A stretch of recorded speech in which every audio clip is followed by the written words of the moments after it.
Friends, so guys Bajaj housing finance का IPO आने वाला है 9 सितंबर को। 11 सितंबर तक रहेगा। देखिए 16 सितंबर को बाजार में लिस्ट हो सकता है इसका आईपीओ। इस आईपीओ के आने के बाद एक साल के अंदर कम से कम 3 और upper layer non banking financial कंपनियां लिस्ट होने की उम्मीद में हैं। आरबीआई की अनिवार्य लिस्टिंग की शर्त को पूरा करने के लिए इन एनबीएफसीज को आईपीओ लाना होगा। नियमों के मुताबिक अपर लेयर एनबीएफसीज के लिए इस कैटेगरी में नोटिफाई होने के 3 साल के अंदर शेयर बाजार में लिस्ट होना जरूरी है। गाइस, मैं आपको बता दूं कि इन्वेस्टमेंट बैंकर्स का कहना है कि टाटा कैपिटल फाइनेंशियल सर्विसेज का जो एचडीबी फाइनेंशियल सर्विसेज है, जिसको एचडीएफसी बैंक की एनबीएफसी ब्रांच कहा जाता है, और आदित्य बिरला फाइनेंस में 3 एनबीएफसी कंपनी है जो आईपीओ ला सकती हैं।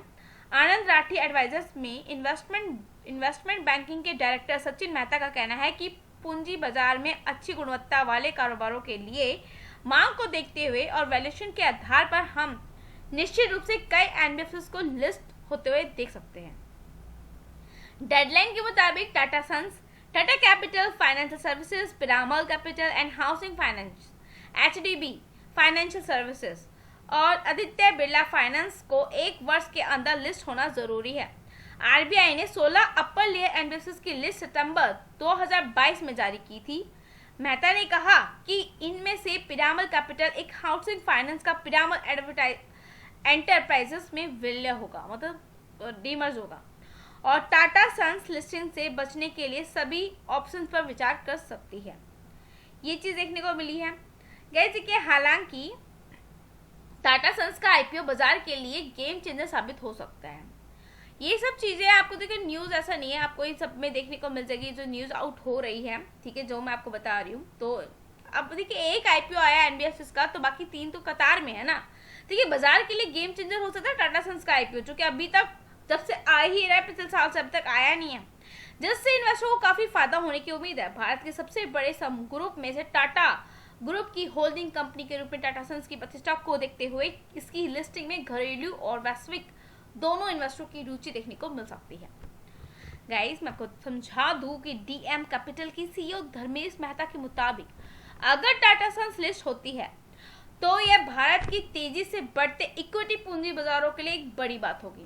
भारत में सबसे प्रतिष्ठित समूहों की ओर से इस तरह की पेशकश को देखते हुए निश्चित ही रूप से इससे लेकर कमर्शियल और डोमेस्टिक स्तर पर बहुत बड़ी रुचियां, मतलब लोगों की बढ़ेगी। बाजार मार्केट एनालिस्ट का अनुमान है कि टाटा सन्स का आईपीओ शेयर होल्डर्स के लिए अच्छी वैल्यू अनलॉक कर सकता है।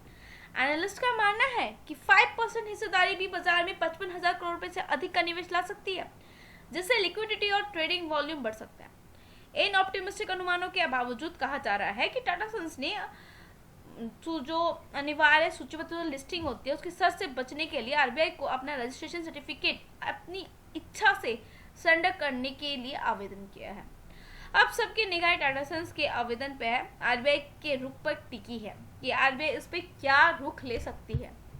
एंड मैं आपको समझा दूं कि बजाज फाइनेंस का 100% स्टेक है बजाज हाउसिंग फाइनेंस के अंदर, वहीं बजाज फिनसर्व होल्ड करता है 51% स्टेक बजाज फाइनेंस के अंदर।